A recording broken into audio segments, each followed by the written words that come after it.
یہ سارے ممالک حدیث میں موجود ہے کہ مسلمانوں کے ہاتھوں سے نکل جائیں گے جنہیں یہودی گریٹر اسرائیل میں شامل کرتے ہیں۔ شام سارا، عراق سارا، مصر کا ڈیلٹا جتنا علاقہ زرخیز ہے اس کا جو بھی اچھا علاقہ ہے سارا، شمالی حجاز کا علاقہ سارا، یہاں تک کہ حدیث میں تو آتا ہے کہ مدینے کے دروازوں تک پہنچ جائیں گے لیکن مدینے میں داخل نہیں ہو سکیں گے، اللہ تعالیٰ خصوصی حفاظت فرمائے گا۔ لیکن یہ کہ مدینے کے دروازے، اب مدینے سے اوپر کتنا حجاز کا علاقہ ہے، عرب کا، سعودی عرب کا، ترکی کا بھی مشرقی علاقہ جو ہے، یہ سارا موجود ہے، احادیث کے اندر موجود ہے۔ تو یہ بڑی تلخ بھٹی آنے والی ہے۔ یہ کیوں ہے سزا؟ سزا اس لیے ہے کہ ہم نے اسلام سے بے وفائی کی، سیدھی بات ہے۔ اللہ کو تو نہ ہم سے کوئی دشمنی ہے نہ ہمارے دشمنوں سے کوئی اس کی دوستی ہے، معاذ اللہ ثم معاذ اللہ۔ اس کی دوستی کہاں، کفار سے کہاں ہوگی؟ نبوکدنضر کے ہاتھوں بنی اسرائیل کو پٹوایا تھا اگر، تو کیا نبوکدنضر سے دوستی تھی اللہ کی؟ اور کیا اسرائیلیوں سے اور یہودیوں سے کوئی دشمنی تھی؟ معلوم ہوا کہ اللہ کا معاملہ جس قوم سے بھی ہے، کووننٹ ہے، وہ میثاق ہے ہمارا اللہ کے ساتھ، میثاق قرآن ہے ہمارا، ان کا میثاق تورات تھی۔ پکڑو اس کو، خذوا ما آتیناکم بقوۃ، پکڑو اس کو مضبوطی کے ساتھ جو ہم نے تمہیں دیا ہے۔ اگر اس سے بے وفائی کرو گے تو ہم سے کوئی تعلق نہیں، بلکہ تم مجرم ہوگے اصل۔ باقی لوگوں کے پاس تو کتاب ہے نہیں، شریعت ہے نہیں، دین ہے نہیں، ان کو تو پہنچانا تمہارے ذمہ تھا، تم تو ان کو کیا پہنچاتے، خود اس سے بے وفائی کر بیٹھے ہو، لہذا ساری دنیا کی گمراہی کی ذمہ داری بھی تمہارے کندھوں پر ہے۔ یہ ہے وہ جرم جس کی بنا پر سزا ملے گی، سزا کے مستحق ہیں ہم، اور ہم میں سب سے بڑھ کر عرب ہیں جن کی مادری زبان عربی ہے،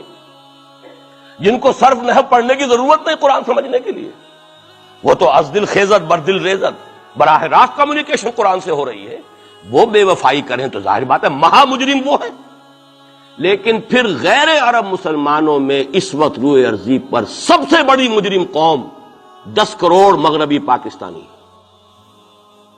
یہ میں ڈنکے کی چوٹ کہہ رہا ہوں اور بہت عرصے سے کہہ رہا ہوں،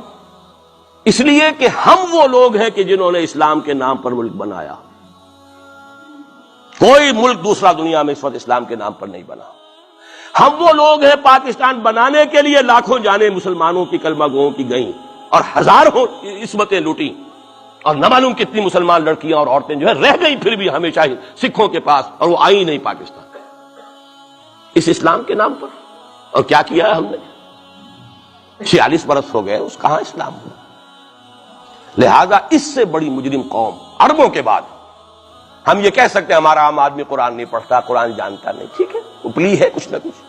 اس اعتبار سے ان کے بعد نمبر ہمارا ہے، لیکن باقی پوری دنیا کے مسلمانوں سے بڑھ کر مجرم ہیں۔ اور ہم اصل میں نہ صرف یہ کہ خود اپنے حصے کے مجرم ہیں، بھارت کے مسلمانوں کا بھی سارا وبال ہماری گردن پر ہے۔ آج میں چاہتا ہوں کہ اس کو آپ اچھی طرح نوٹ کر لیں۔ بھارت کے مسلمانوں نے، جسے آپ فرض کفایہ کہتے ہیں، نماز جنازہ فرض کفایہ، چند لوگوں نے بھی کسی مسلمان کی نماز پڑھ لی تو سب کی طرف سے ادا ہوگی، کسی نے بھی نہیں پڑھی تو سب مجرم ہو جائیں گے، بستی کے سب لوگ مجرم ہوں گے۔ بھارت کے مسلمانوں نے فرض کفایہ ادا کیا جب پاکستان بنوا دیا آپ کو، اور اس کی قیمت آج بھی وہ دے رہے ہیں، کھلے نعرے لگ رہے ہیں، مسلمان کے 2 استھان، پاکستان یا قبرستان، تیسرا کوئی جگہ نہیں۔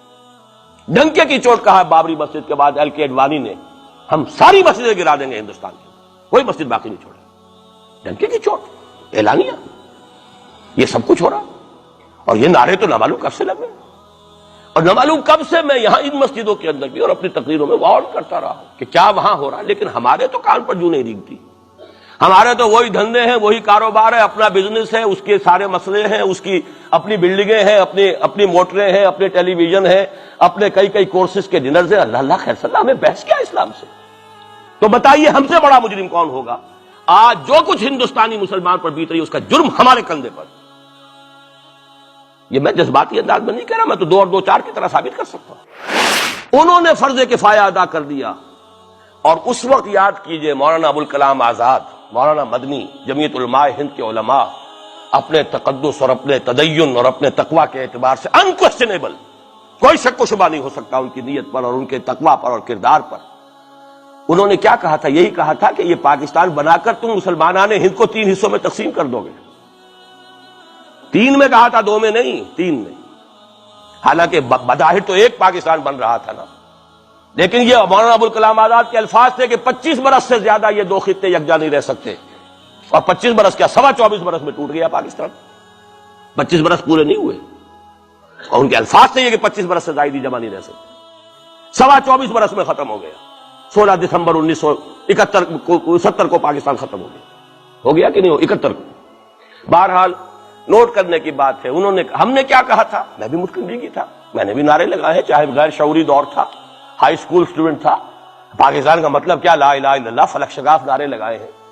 اور نوائے وقت کا پرچہ انتظار کرتے تھے اسٹیشن پر کھڑے ہو کر، حصار ریلوے اسٹیشن کے اوپر، کہ اب گاڑی آئی اور اب نوائے وقت لیا اور پھیل گئے پورے شہر میں اس کو پہنچانے کے لیے۔ ہم کیا کہا کرتے تھے، جی نہیں، دو طرف سے پاکستان جو ہے مضبوط پاکستان ہوگا، ہندوستان میں کسی ہندو کو جرت ہوگی مسلمان کے لیے کوئی میلی نگاہ سے دیکھنا بھی؟ وہ سارے خواب کہاں گئے؟ جو ہمارا حال ہے وہ تو ہونا ہی تھا، یہ ملک بنا اسلام کے نام پر، اس کا استحکام ہو سکتا تھا تو صرف اسلام کی بنیاد پر ہو سکتا تھا، اسلام سے غداری کی، لہذا یہاں تو اب قومیتیں ہیں، یہاں تو اب ایتھنک اور ریجنل اور نہ معلوم کس کس قسم کی اور لنگوسٹک جو ہے نیشنلٹیز ہیں، نیشنلزمز ہیں، وہ جو ایک امت ایک وقت میں بن گئی تھی، ایک قوم، مسلم قوم ہندو کے مقابلے کے لیے، وہ تو ختم ہوئی۔ اور حال کیا ہو گیا ہے، اس سے پہلے بھی کبھی کبھی ہندو مسلم فسادات ہوتے تھے، کیا سندھ سے مسلمان نہیں پہنچ جاتا تھا وہاں ریلیف کے لیے؟ کیا پنجاب سے اور سرحد سے مسلمان نہیں جاتے تھے، بہار نہیں گئے تھے؟ کیا کانپور کی مسجد شہید ہوئی تھی 1915 میں تو پوری ہندوستان سے مسلمان نہیں پہنچ گئے؟ آپ کیا کر رہے ہیں، مندر گرا دیے، یہاں بڑی بہادری کا کام کیا، مندر گرا دیے، شرم سے ڈوب مرنے کا مقام ہے، یہاں بھی گویا کہ ہم اپنے عمل سے اسلام کی مخالفت کر رہے ہیں، اسلام تو اجازت نہیں دیتا، آپ کسی اور کے جرم کی سزا کسی اور شخص کو نہیں دے سکتے، ہمارے پاس تو یہ سیکریٹ ٹرسٹ ہیں، یہ لوگ ذمہ وہ اپنے آپ کو منواتے نہیں، لیکن ہمارے تصور سے، اسلام کے تصور سے ذمہ ہے،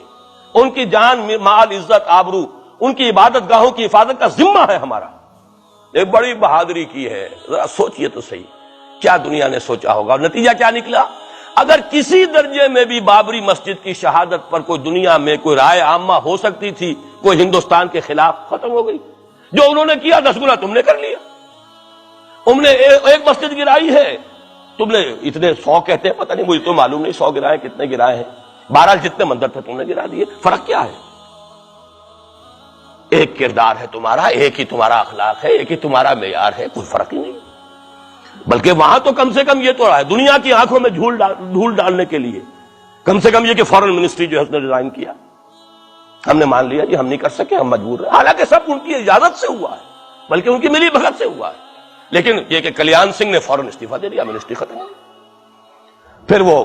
بھارت کی مرکزی حکومت نے اور بھی پارٹیز کو بھی بین کر دیا، اور اس کے بعد یہ ہے کہ انہوں نے حکومتیں بھی 3 اور صوبوں کی توڑ دی، وہ تو سرخرو ہو گئے پوری دنیا کی جو رائے عامہ ہے، ہم اس کے سوا کیا کر سکتے ہیں؟ ہمارا ایک دستور ہے، دستور میں جو بھی صوبائی حکومت ہوتی ہے اس کی اجازت کے بغیر ہم فوج بھیج نہیں سکتے،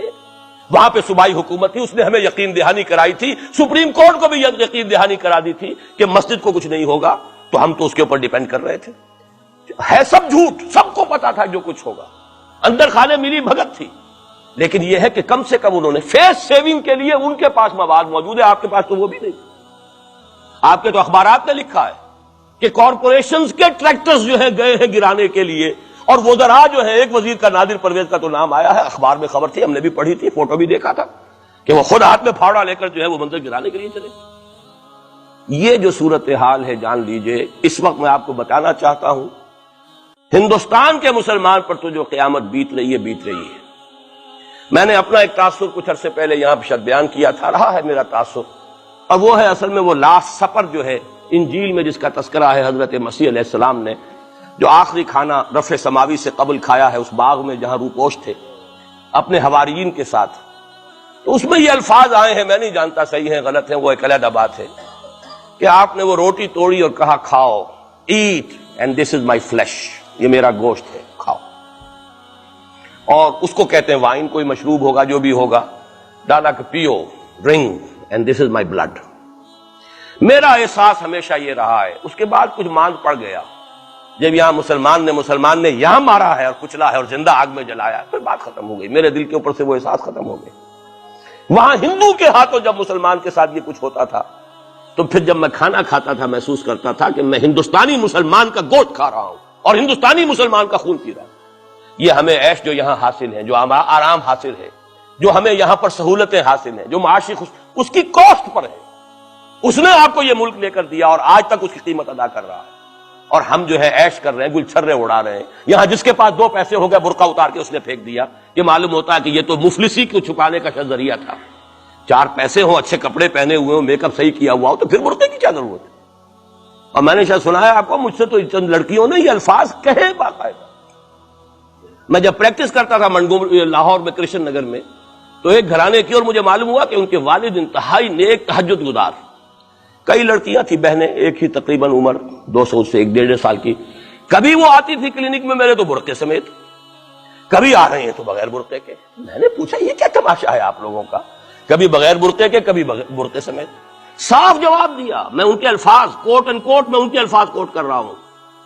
ڈاکٹر صاحب جب ہمیں کوئی میک اپ کرنے کا، کپڑے بدلنے کا موقع نہیں ملتا تو ہم برقع پہن لیتے ہیں، اور جب ہمیں موقع ملتا پھر ہم برقع کائے کو پہنتے. تو گویا کہ اس کو چھپانے کا ذریعہ برقع ہے کہ کپڑے میلے ہیں، میک اپ نہیں کیا تو لہذا برقع پہن لیا. یہ ہے حال پاکستان میں اسلام کا جو ہم نے بنایا ہے.